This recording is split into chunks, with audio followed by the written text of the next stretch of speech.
السلام علیکم یا علی مدد۔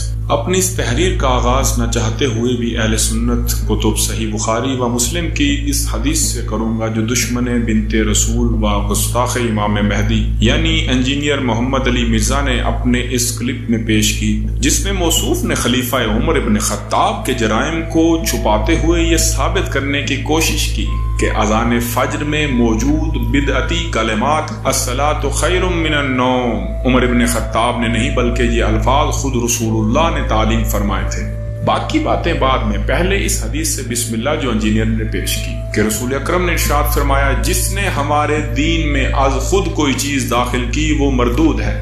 جی قارئین، انجینئر صاحب نے اپنے ابتدائیہ میں جو یہ بخاری اور مسلم کی متفق علیہ حدیث پیش کی، اس سے واضح ہو گیا کہ اگر دین میں کوئی بھی شخص خود سے کچھ بھی اضافہ کرے وہ عقیدہ اہل سنت سے بھی مردود ہے، جیسے اہل تشیع میں تو یقیناً ہے۔ یعنی اگر میں نے انجینئر کے اس دعوے کو جس میں یہ خود زندہ مردود اپنے مردہ مردود کی جانب سے دین میں داخل کی ہوئی متعدد بدعات میں سے ایک کا دفاع کرتے ہوئے عمر ابن خطاب کو مردود ہونے سے بچانے کی ناکام کوشش کر رہا ہے، تو اختتام تحریر تک یہ زندہ انجینئر اور اس کا مردود خلیفہ بخاری اور مسلم کی متفق علیہ حدیث کی روشنی میں بازبان رسالت مردود قرار پائیں گے۔ چلیں جی یا علی مدد کہہ کر پوسٹ مارٹم کا آغاز کرتا ہوں۔ تو اس مکینک کا دعویٰ ہے کہ اہل سنت اذان فجر میں الصلاۃ خیر من النوم یعنی نماز نیند سے بہتر ہے کہ جملے اول تو بدعت نہیں، کیونکہ یہ رسول اللہ نے خود تعلیم کیے تھے، اور دوسری جانب ان جملات کو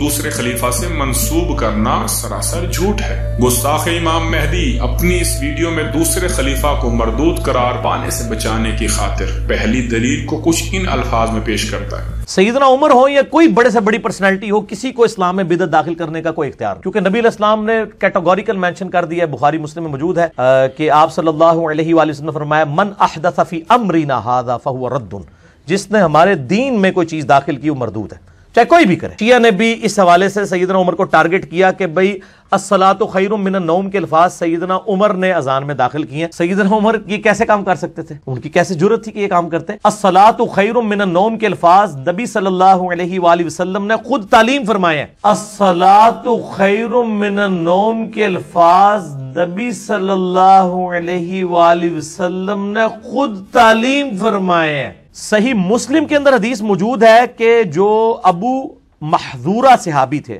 رضی اللہ تعالیٰ عنہ، ان کو نبی علیہ السلام نے خود اذان سکھائی ہے، اور اذان کے الفاظ موجود ہیں جو اہل سنت کے ہاں اذان دی جاتی ہے۔ صحیح مسلم کے اندر حدیث موجود ہے، صحیح مسلم کے اندر حدیث موجود ہے، صحیح مسلم کے اندر حدیث موجود ہے کہ جو ابو محذورہ صحابی تھے رضی اللہ تعالیٰ عنہ، ان کو نبی علیہ السلام نے خود اذان سکھائی ہے، اور اذان کے الفاظ موجود ہیں، اور اذان کے الفاظ موجود ہیں جو اہل سنت کے ہاں اذان دی جاتی ہے۔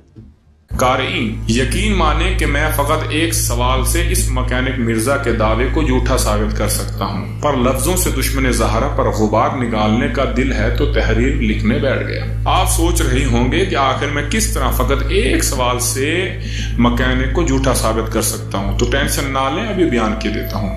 مرزا سے سوال: ابو عبداللہ کا مکینک محمد علی مرزا کو شیطان مردود کی طرح وقت معلوم تک چیلنج ہے کہ وہ ابو محذورہ والی صحیح مسلم کی حدیث کے جس کا انٹرنیشنل نمبر 842 ہے، اس میں نبی کریم کی جانب سے تعلیم کی ہوئی اذان کے الفاظ میں مجھے الصلاۃ خیر من النوم دکھا دے، بلکہ صحیح مسلم میں کسی بھی جگہ کسی کی بھی زبانی یہ الفاظ الصلاۃ خیر من النوم مجھے پیش کر۔ اب ناظرین کو سمجھ آ رہا ہوگا کہ میں نے پوسٹ مارٹم کا لفظ کیوں استعمال کیا تھا۔ جی اس جاہل مرزا کی علمی حیثیت کا اندازہ لگائیں کہ لوگوں کو بیوقوف بناتے ہوئے اپنی طرف سے آئیں بائیں شائیں کر کے وہ بات پیش کر رہا ہے جو خود صحیح مسلم میں موجود ہی نہیں۔ اسے کہتے ہیں غلام علی کا مدافع دشمن زہرا کے گال پر زوردار علمی تھپڑ۔ چلیں اب لگے ہاتھوں صحیح مسلم سے یہ حدیث بھی بیان کر دیتا ہوں جو اہل سنت امام مسلم نے اپنی صحیح کی کتاب الصلاۃ کے باب صفت الاذان میں بیان کی ہے، ملاحظہ فرمائیں۔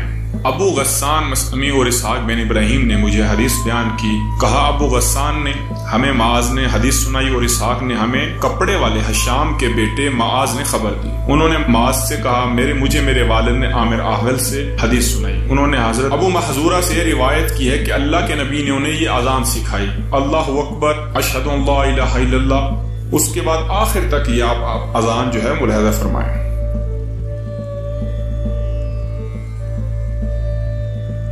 مرزا اور اس کے چیلوں کو مزید بلبلانے کے لیے بیان کر دوں کہ تمہارے امام مسلم نے صحیح مسلم میں ابو محذورہ نامی صحابی سے فقط یہی ایک حدیث بیان کی ہے اور اس نام کے صحابی کی صحیح مسلم میں کوئی بھی دوسری حدیث روایت نہیں ہوئی. تو سوچنا بھی مت کہ تم بھاگ سکو گے یہ کہہ کر کہ یہ وہ ابو محذورہ کی حدیث نہیں ہے بلکہ دوسری حدیث ہے, کیونکہ صحیح مسلم میں اس نام کا ایک ہی راوی موجود ہے جس کی حدیث میں تمہارے مرزا نے دعویٰ کیا ہے کہ اس میں موجود اذان کے الفاظ میں الصلاۃ خیر من النوم رسول اللہ کی جانب سے تعلیم کیا گیا. چلیں آگے بڑھ کر اس مرزا کے دوسرے حوالوں کا پوسٹ مارٹم بھی ہو جائے.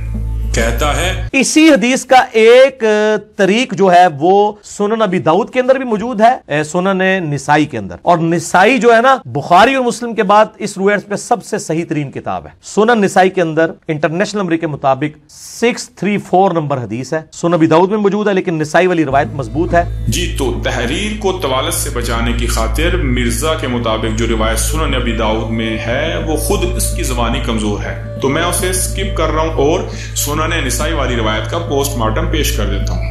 امام نسائی نے اپنی سنن کی کتاب الاذان کے باب میں الاذان فی السفر کہ جس میں حدیث کا انٹرنیشنل نمبر 434 بیان کرتے ہیں, یہ آپ اپنی اسکرین پر مکمل عربی متن ملاحظہ فرمائیں.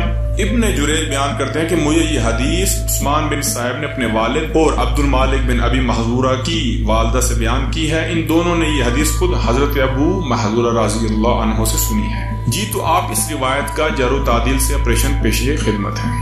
مرزا نے نسائی کی اس حدیث کو صحیح حدیث کہہ کر پیش کیا ہے. نسائی کی روایت کا پہلا ضعیف راوی اہل سنت علم رجال کی روشنی میں ابراہیم بن حسن. لو جی پہلا راوی ہے امام ابن حجر اسقلانی نے اسے تو مجہول نکال دیا. ملاحظہ فرمائیں کتاب لسان المیزان جلد نمبر 4 صفحہ نمبر 541. نسائی کی روایت کا دوسرا ضعیف راوی پیش خدمت ہے اہل سنت علم رجال کی روشنی میں حجاج ابن حجر اسقلانی نے اس کے بارے میں کہا کہ ابو عرب سکیلی نے اسے ضعیف شمار کیا ہے کیونکہ یہ اپنی آخری عمر میں بدل گیا تھا اور اختلاط کا شکار ہو گیا. ابن حجر کی کتاب فتح الباری جلد 1 صفحہ نمبر 396. نسائی کی روایت کا تیسرا مجہول راوی اہل سنت علم رجال کی روشنی میں عثمان بن صائب المصنف اور ابو داؤد نے اس سے حدیث لی ہے. ابن قطان کے نزدیک غیر معروف ہے اور ذہبی کہتے ہیں کہ اصلاً نامعلوم ہے. کتاب ذخیرۃ العقبہ جلد نمبر 8 صفحہ نمبر 18. ایک اور جگہ کتاب المسند المصنف المعلل میں اس طرح موجود ہے. اس کا سلسلہ ضعیف ہے اور ابن قطان فاسی نے اسے مجہول الحال کہا ہے. نسائی کی روایت کا چوتھا نامعلوم راوی اہل سنت علم رجال کی روشنی میں ام عبد الملک بن ابی محذورہ. بشار عواد لکھتے ہیں کہ ام صالح بنت صالح نے کہا ہے کہ اس کی حالت نامعلوم ہے 7 سال سے. یہ مجہول ہے کیونکہ اس کا بیٹا اس سے روایت کرنے میں منفرد تھا اور کسی نے اس پر اعتماد نہیں کیا. یہ نامعلوم ہے کیونکہ عثمان بن صائب المکی روایت میں تفرد کا شکار تھا اور کسی نے اس کی توثیق نہیں کی. قریب التہذیب بشار عواد جلد نمبر 4 صفحہ نمبر 444.